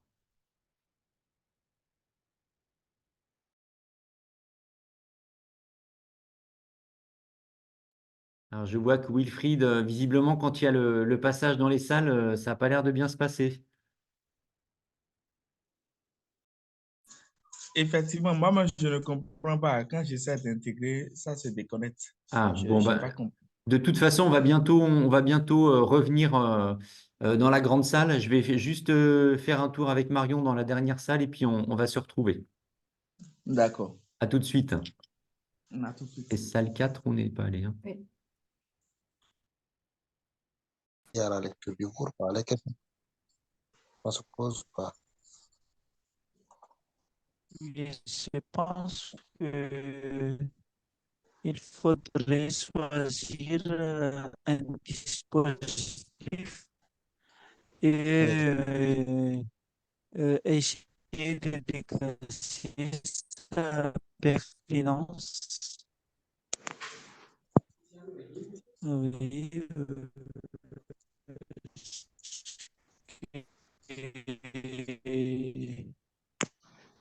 Arsène, la connexion n'est pas bonne. Comment Arsène, La connexion n'est pas très bonne, Arsène. On n'entend pas grand-chose. C'est très lent. quels sont donc les éléments nécessaires comme la gouvernance, qui sont donc les éléments de gouvernance? Oui, sont les éléments de gouvernance.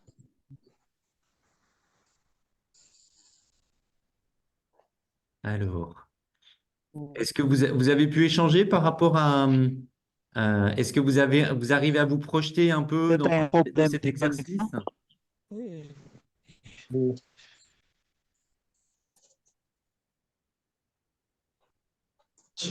Dans le groupe précédent, il y a une de vos collègues qui disait que elle ne choisirait pas forcément le dispositif dans lequel elle évolue, mais qu'elle envisageait d'aller évaluer un dispositif où elle est moins investie. Est-ce que les uns et les autres, vous partagez ce point de vue ou est-ce que vous avez déjà une idée bien arrêtée du dispositif sur lequel vous aimeriez faire porter l'exercice?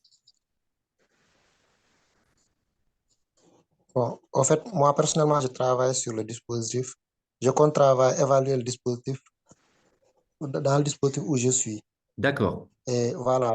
Maintenant, en termes de préoccupation, par rapport à l'avis de l'autre collègue, c'est qu'il y ait au moins un détachement, au mois de l'évaluation, qu'il y ait un détachement à ce que nos pressentiments ou bien nos perceptions individuelles ne ressortent dans l'étude, quoi. Si on Oui. décide de travailler dans le dispositif où on est, voilà. Oui, Oui, ça, c'est le point de vigilance qu'on a souhaité mettre en avant tout à l'heure dans les différents points. C'est la démarche de l'évaluateur et on l'a dit dans le groupe précédent.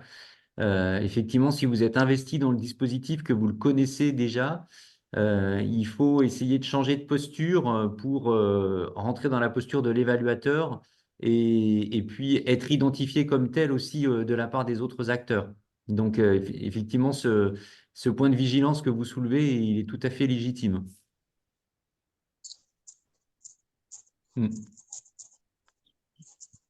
On va, je pense, se retrouver dans la grande salle d'ici quelques secondes et puis partager peut-être les préoccupations qui sont venues dans chaque groupe. À tout de suite.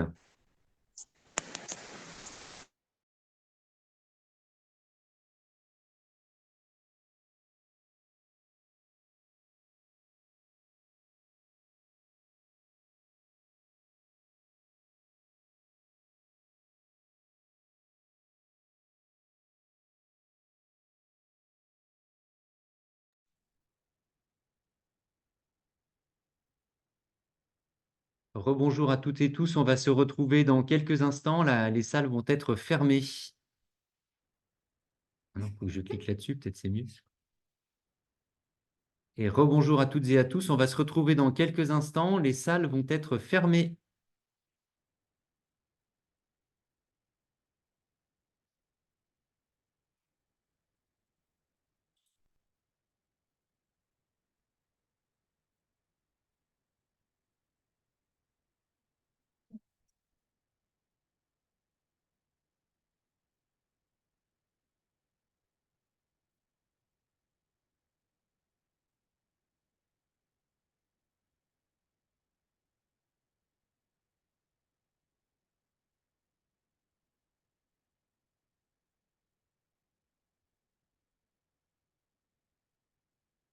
Eh bien voilà, quasiment tout le monde est revenu, je crois.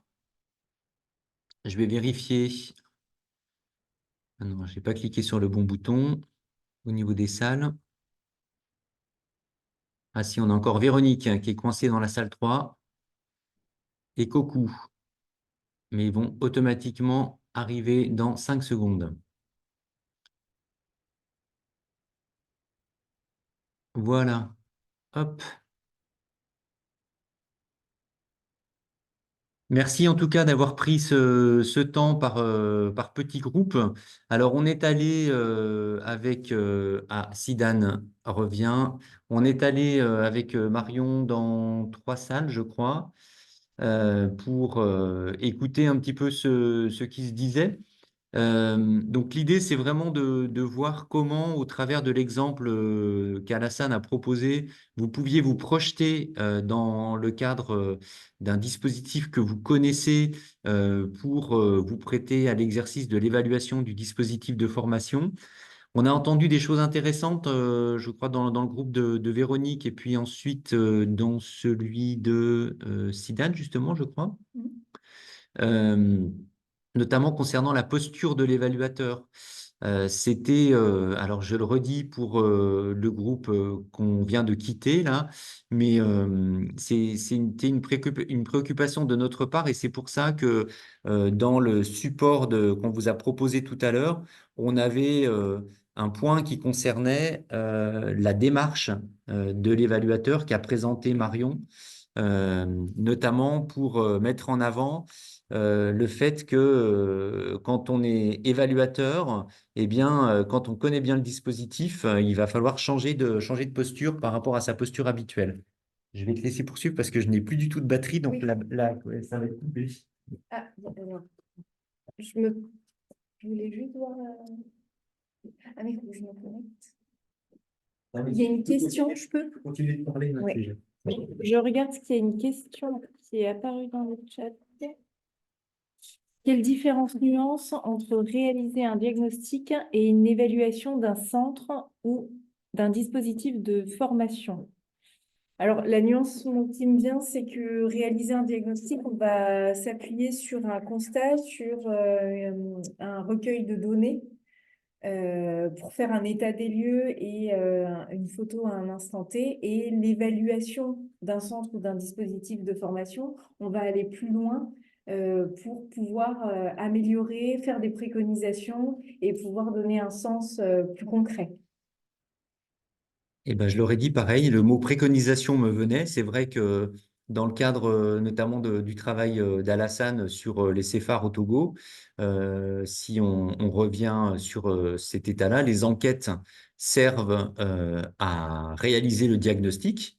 Et à partir des enquêtes, c'est là que vient euh, le travail ensuite d'évaluation et d'analyse. À partir des résultats de l'enquête, on va plus loin et on met en avant certains faits objectifs et observables qui permettent ensuite eh ben, de formuler des propositions pour améliorer le dispositif, sa pérennité, son impact, suivant donc l'angle qu'on va choisir dans le cadre de son analyse. Je ne sais pas si Alassane, tu souhaites préciser les choses par rapport à ton expérience l'année passée d'analyse quand on regarde cette question de Cocu sur la différence nuance entre un diagnostic et une évaluation, comment ça te parle par rapport à l'expérience que tu as menée dans le cadre de ton mémoire? Oui, et je pense que les deux propositions vont dans le même sens parce que le diagnostic est beaucoup plus vraiment un état des lieux, une observation de la situation telle que ça est. Alors que l'évaluation, après tout, il faut tirer les conclusions, il faut le comparer, il faut, il faut dire quelque chose. Alors que pour voilà, le diagnostic, c'est pas forcé, c'est vraiment de le faire tel qu'on voit les choses. L'évaluation, c'est comme il faut après tout se prononcer sur ce que, voilà, ce qu'on a vu. Peut-être il y avait un départ, un objectif à atteindre et maintenant, après l'évaluation, il faut pouvoir dire est-ce que c'est atteint ou ce n'est pas atteint. Alors que vraiment le diagnostic ne va pas vraiment jusqu'à ce niveau. Donc, c'est la même chose.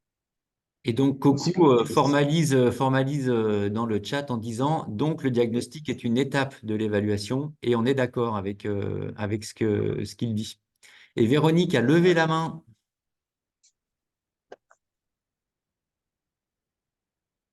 Oui, vraiment, moi, c'est une préoccupation que je voulais soulever parce qu'on a discuté dans notre groupe, les groupes dans lesquels vous nous avez mis tout à l'heure. Oui. C'est par rapport à l'activité, à la dernière activité que nous avons effectuée, qui a été évaluée. Au fait, nous, on se disait dans notre groupe que ça serait bien qu'on continue sur les mêmes dispositifs sur lesquels on avait travaillé chacun pour approfondir les choses au lieu de changer. Donc, mais on se disait, quand on sera dans le grand groupe, on va soulever cette préoccupation. Oui, Mais c'est comme ça qu'on avait vu que ça serait intéressant de continuer avec le même dispositif pour mener, au fait, la manière dont on a compris cet exercice, c'est d'aller plus loin.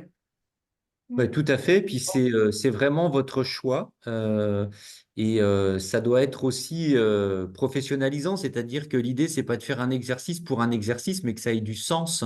Et dans le cadre de ce que vous évoquez, Véronique, là, sur le premier exercice qui a été proposé, ça peut être, Coco parlait d'une étape, donc là, ça peut être une étape aussi dans la compréhension de ce que c'est qu'une l'évaluation d'un dispositif et de reprendre des éléments que vous avez déjà à votre connaissance.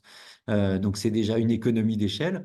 Et puis, d'aller plus loin dans l'analyse en choisissant de le reprendre. Mais ça, c'est vraiment un choix qui vous est propre et on ne vous l'impose pas. On peut même, pour ceux qui le souhaitent, vous proposer un dispositif qui a existé, sur lequel on peut vous proposer des documents qui nous ont été soumis notamment par le réseau phare. On l'a fait l'année passée, hein, je crois pour des personnes qui n'avaient pas du tout d'idée ou qui n'étaient pas dans un contexte professionnel qui permettait de partir sur un dispositif dont ils étaient proches, on peut aussi imaginer que vous partez sur un dispositif qui vous est complètement étranger et qui est qu'on vous soumet au travers de documents qu'on vous transmet. Voilà. Merci Véronique, en tout cas pour ce point de vue dans votre groupe. On a évoqué la question donc, de la posture de l'évaluateur. Est-ce qu'il y a d'autres éléments, d'autres remarques qui sont venus dans d'autres groupes par rapport à ce qu'on vous a proposé comme axe de réflexion?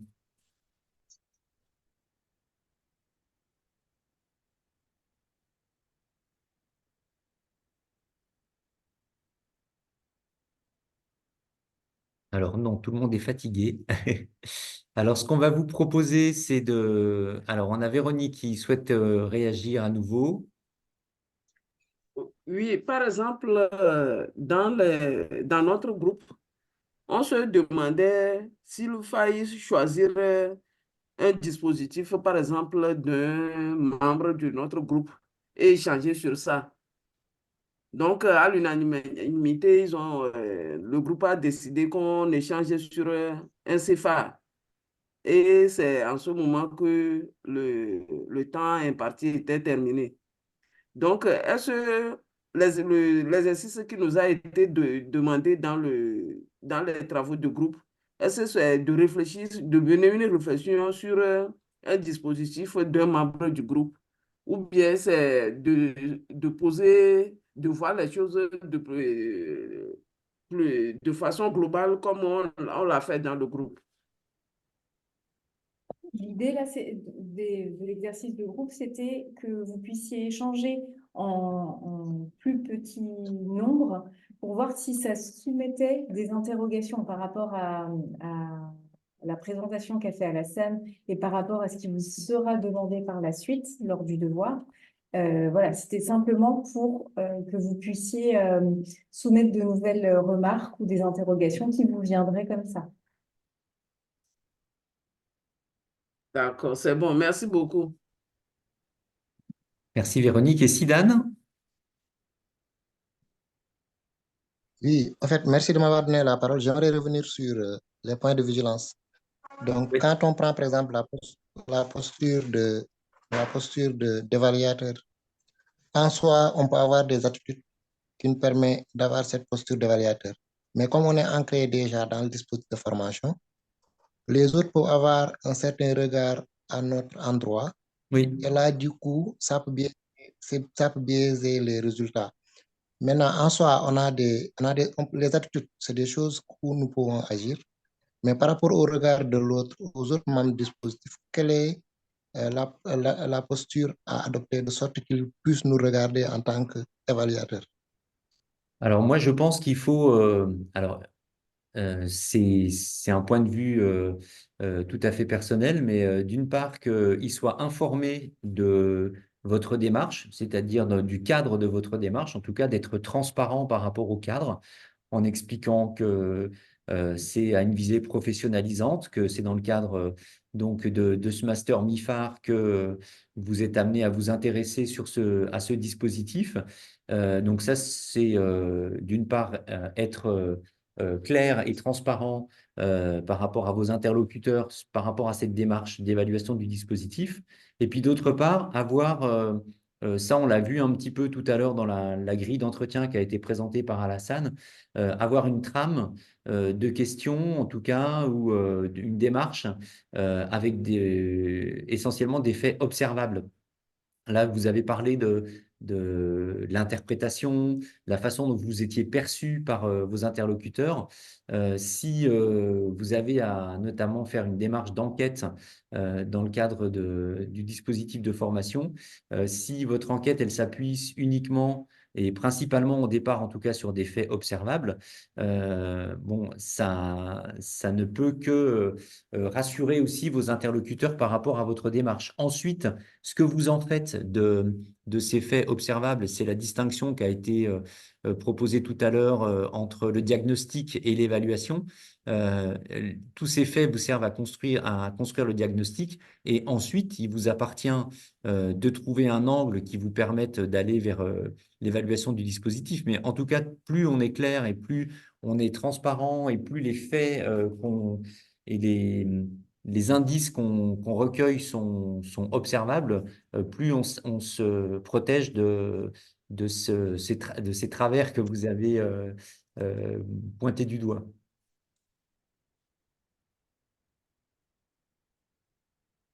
Voilà, on a Sané qui nous dit « Moi, j'ai décidé de travailler avec le dispositif des MFR et c'est l'exemple que j'avais proposé dans notre groupe pour une meilleure compréhension. » D'accord.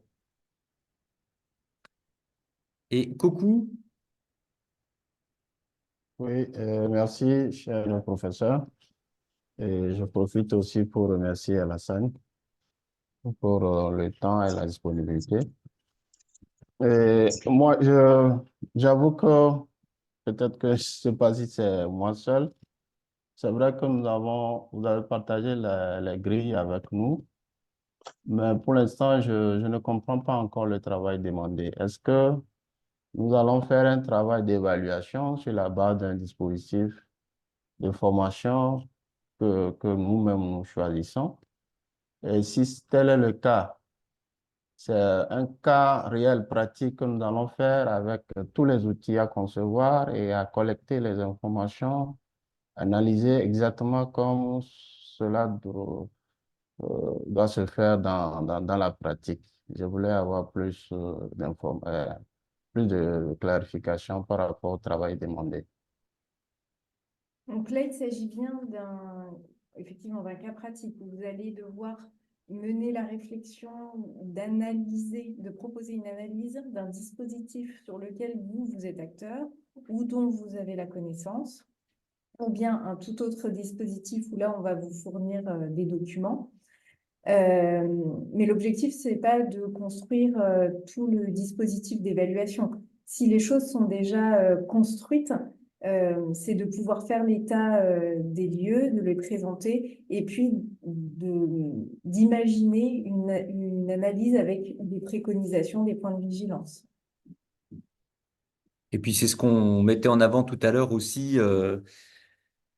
C'est d'ailleurs la partie où on a réservé le plus de points. Hein. Sur 7 points, on demande un niveau de réflexion sur les limites et les avantages du dispositif de formation. Donc, il s'agit bien aussi d'aller vers cette posture réflexive et pas uniquement se cantonner. Là, on l'a vu l'année passée, c'est pour ça qu'on vient aussi prendre ce temps de visio avec vous pour préciser les choses et puis voir comment ça peut se décliner au travers d'un exemple concret comme l'a montré tout à l'heure Alassane. C'est aussi ne pas se cantonner au volet descriptif. Le volet descriptif, il vous sert, il est vraiment essentiel pour construire votre réflexion, mais ce n'est pas l'essentiel du document qu'on vous demande de construire. On vous demande vraiment à partir des éléments que vous avez glanés ou qui sont déjà à votre connaissance au niveau de ce qu'on a vu tout à l'heure hein, dans le cas concret du SIDAP, voir comment, à partir des éléments concrets, on peut construire une analyse réflexive et aller vers l'évaluation du dispositif. Mais oui, c'est un dispositif que vous choisissez. Et si vous n'avez pas de terrain de jeu, je dirais, pour faire cet exercice, on peut vous en proposer un autre, mais qui vous semblera peut-être un peu artificiel s'il est éloigné de votre territoire ou des questions que vous vous posez par ailleurs. D'accord, merci beaucoup. Voilà. En tout cas, n'hésitez pas à nous interpeller, que ce soit via le forum ou par mail. Ça évite aussi qu'il y ait des incompréhensions qui naissent si vous avez encore des doutes hein, sur ce travail qu'on va vous proposer. Tout ce qu'on va vous soumettre va être déposé sur la plateforme avec des éléments de réflexion également, des apports théoriques également. Donc, la présentation qu'on vient de faire et également le sujet. Voilà, donc n'hésitez pas à réagir si vous en avez besoin. Il vaut mieux répéter les choses plusieurs fois et qu'elles soient bien comprises plutôt qu'on pense que tout le monde est au clair. Voilà. Et donc, on a Rachidi qui souhaite intervenir. Oui, bonsoir, professeur. Bonsoir. Oui, je voulais savoir si on aura dans les documents joints, si on peut avoir le document de M. Sidi, le document qui vient de présenter. Oui, ben, je pense qu'Alassane est d'accord. Oui, il n'y a pas de souci. Oui, oui, oui. D'accord, ben, Sidi. Voilà. Eh ben, un grand merci pour votre participation. Alassane, peut-être tu avais levé la main parce que tu voulais intervenir, dire quelque chose? Oui, et c'était pour partager comment nous avions abordé ce devoir l'année passée. Et vu qu'il y a eu des critères d'évaluation et des indicateurs, donc nous en avons fait, puisque ce n'est pas, les critères n'ont pas balayé tous les éléments du dispositif. Donc, tous ces critères, nous les avons transformés en des petits points ou des petits titres à répondre, puisque c'est ça qu'il faut, puisque c'est ça qui est dit qui sera noté. Donc, c'est comme ça un peu nous avons organisé cette évaluation. Pour quand on prend le premier point, on essaie de voir quels sont les critères qui ont été énumérés qui vont faire objet de notation. Et nous en avons fait certains des titres, d'autres des petits points. Comme ça, voilà, quand le professeur prend, il sait que, OK, c'est telle chose, tel aspect qu'il veut noter, et voici son correspondant dans le devoir. Donc, ça permet de ne pas aussi aller dans tous les sens pour analyser le dispositif, mais vraiment d'aller à l'évaluation, parce que vraiment, il faut valider aussi la matière. Voilà un peu voilà, l'astuce que je Oui. voulais partager. Alors ça peut être une entrée, puis ça peut Merci. être, vous pouvez aussi choisir de passer aussi par des thématiques que vous soumettez dans votre devoir. Et puis nous, on peut y retrouver aussi, si on avait repris la thématique, la trame qu'a prise Alassane tout à l'heure, on aurait pu identifier dedans la pertinence du choix du dispositif. On aurait pu aussi retrouver la pertinence ou pas de l'utilisation de concepts d'ingénierie de formation, le niveau de réflexion critique. On peut aussi nous rentrer dans ces domaines-là, même si ça n'est pas forcément lisible. Mais ça peut être aidant, comme le dit Alassane, ça peut être aidant aussi de faire une entrée un peu plus linéaire. C'est à vous aussi de faire le choix qui vous correspond le mieux. Voilà, sachant que pour le deuxième temps oral, vous aurez tous individuellement un retour sur votre production écrite qui vous permettra donc d'avoir des éléments à présenter de façon peut-être différente au moment de l'oral.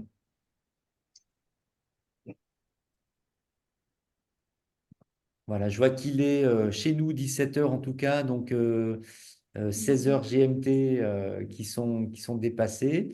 On veille, nous, à rester sur un pas de temps qui soit pas trop long au niveau de la visio. Donc, on va laisser Coco poser sa dernière question et puis ensuite, on vous laissera repartir dans vos préoccupations de travail les uns et les autres.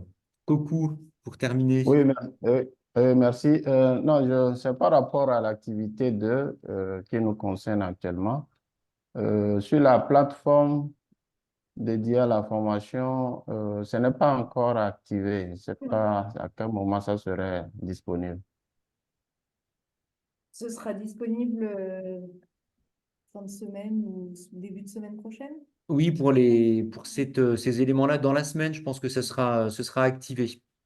Le temps. Déjà, ce soir, on va remettre le support de présentation qu'on vous a présenté aujourd'hui, qui sera disponible. Et puis, si Alassane nous envoie également son document, on va pouvoir le joindre. Bah oui, le document Word de toute façon, on l'a, donc c'est bon. On va vous mettre ça à disposition. Et puis, pour le reste, avec le devoir et puis les éléments qu'on va rajouter, on rajoute tout ça dans la semaine. Voilà, un grand merci à vous pour votre participation. Merci beaucoup, Alassane, d'avoir pris du temps Merci également. Merci également. pour témoigner de ton expérience. Et puis, je pense que ça a été éclairant dans ce qu'on a pu entendre dans les groupes. Et puis, ben, n'hésitez pas à nous solliciter si besoin. Et bon courage pour cette semaine de travail. Merci À beaucoup. bientôt. À bientôt. Au À revoir. bientôt. Merci. Merci beaucoup. Ok, merci, à bientôt. Merci.